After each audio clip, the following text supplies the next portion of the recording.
দল ছাড়া বকরিকে বাঘে খায়। দল ছুট যখনই বকরির ওই রাখালেরা পাহাড়ের পাদদেশে যখন বকরি বা ভেড়া এগুলা প্রতিপালনের জন্য যায়, ওখানে যখন ওই শিকারীরা বাঘ এরা ওত পেতে থাকে যে কখন এই বকরি মানে পালে থেকে আলাদা হয়, দল থেকে কি হয় আলাদা হয়। তো এই দল থেকে যদি কেউ আলাদা হয় সাথে সাথে কি করে, ওকে বাঘে আক্রমণ করে। এই বাস্তব উপমা আল্লাহ রসুল দিচ্ছেন। সুতরাং আমাদের ভিতরে মানুষ যখন দল ছুট হয়, কোনো দলবদ্ধ হয়ে না থাকে, তখন আমাদের মানুষের বাঘ হইল শয়তান। আল্লাহ রসুল বলছেন মানুষের বাঘ শয়তান। এবং এটা খুব শক্তিশালী। আমাদের যে শত্রু এরা খুবই শক্তিশালী। উনি জান্নাতও দেখছে, জাহান্নামও দেখছে, সমস্ত নবীদেরকে দেখছে। খুবই এলেমওয়ালা, কঠিন এলেমওয়ালা, খুবই মানে জ্ঞানী। জ্ঞানী বলতে কি, তার অনেক এলমি যোগ্যতা আছে। এরকম একটা শত্রু আমাদের পিছনে সর্বদা লাগা আছে। যারাই দলছুট হবে তাদেরকে খেয়ে ফেলবে। তো আল্লাহর এই আয়াতের প্রেক্ষিতে দলবদ্ধ হওয়া ফরজ।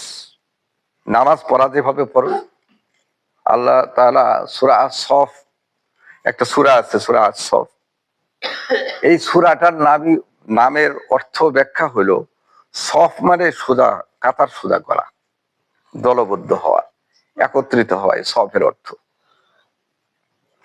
আমরা এই সূরা থেকেও বুঝতে পারি যে মুসলমানদেরকে আল্লাহ তাআলা একতাবদ্ধ, দলবদ্ধ হয়ে থাকতে বলছে। দল ছুট হয়ে থাকার কোনো সুযোগ নেই। সৎ কাজের আদেশ এবং অসৎ কাজের বাধা প্রদান করা এবং এই দলবদ্ধ হয়ে থাকা প্রত্যেক মুমিন মুসলমানের জন্য ফরজ।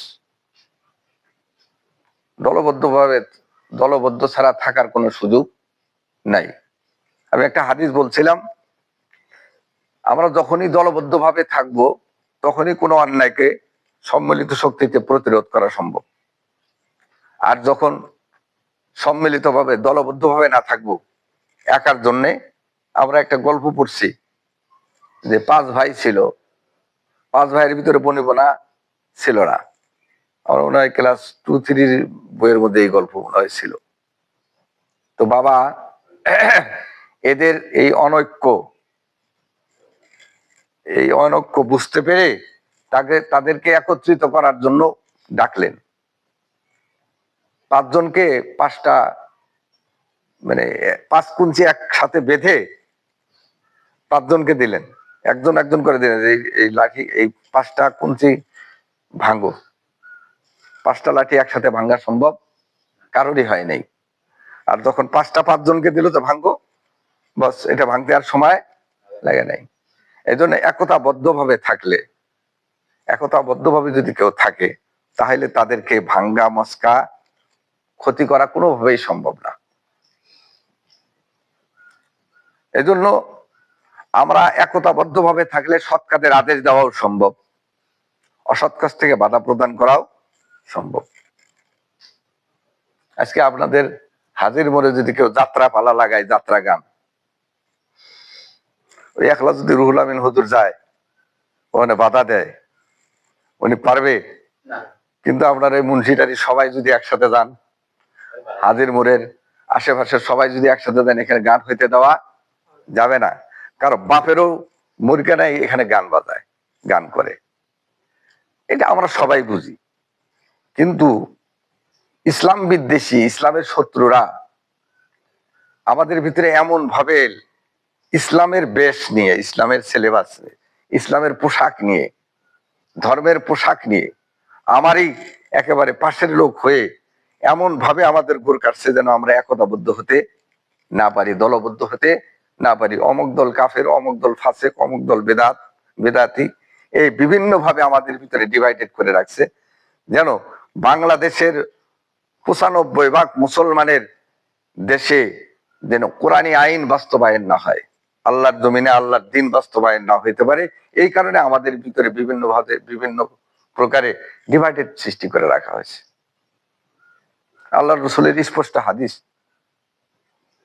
মান রাআ মিনকুম মুনকারান ফালইয়ুগাইয়িরহু বিয়াদিহি, যদি কোনো অন্যায় কাজ করতে দেখা যায় তাইলে শক্তি থাকলে হাতের দ্বারা বাধা দিতে হবে। হাত বলতে শক্তি বুঝাইছে, শক্তির দ্বারা এটাকে কি করতে হবে? বাধা প্রদান করতে হবে। আর এতটুকু যদি না থাকে তাহলে জবানের দ্বারা এটা নিষেধ করতে হবে। তাও যদি না থাকে তাহলে মনে মনে পরিকল্পনা করতে হবে চুপে যাবে কিভাবে এইটাকে প্রতিরোধ করা যায়। এইটাও ন্যূনতম, এইটাও যদি কারো অন্তরের ভিতরে না থাকে তাহলে এই লোকটার এইটা হলো শেষের ইমান, একবারে নিম্ন স্তরের ইমান। প্রথম নম্বরে ইমান যে শক্তির দ্বারা বাধা দেয়, দ্বিতীয় নম্বরের মুমিন হলো যে জবানের দ্বারা বাধা দেয়, আর একবারে লাস্ট পর্যায়ের ইমানদার হলো যে মনে মনে এটাকে পরিকল্পনা করে যে কিভাবে এটাকে কি করা যায়, প্রতিহত করা যায়, এটা মনে মনে পরিকল্পনা করে। এটা হলো লাস্ট পর্যায়ের ইমানদার। তো কিয়ামতের ময়দানে যার ভিতরে এক চুল পরিমাণের ইমানও আছে তাকেও আল্লাহ তাআলা মাফ করে দিবেন, জান্নাতে দিবেন, আল্লাহর প্রতিশ্রুতি। তো আমরা যদি এইভাবে এই কাজ না করি, আমরা প্রথম নম্বরের ইমানদার থাকতে চাই না লাস্ট পর্যায়ের? প্রথম পর্যায়ের ইমানদার থাকতে চাই। তো প্রথম পর্যায়ের ইমানদার থাকতে গেলে আমাদের শক্তি সঞ্চয় করতে হবে, শক্তির দ্বারা বাধা দিতে হবে। আর শক্তি সঞ্চয় করতে গেলে 5 ভাই একসাথে থাকতে হবে, আলাদা হওয়ার কোনো সুযোগ, ডিভাইডেড করার কোনো সুযোগ নাই। এখানে সুন্নত, বেদাত, মুস্তাহাব এগুলা নিয়ে বাদাবাদি করারও কোনো সুযোগ নাই। আমরা মুসলমান,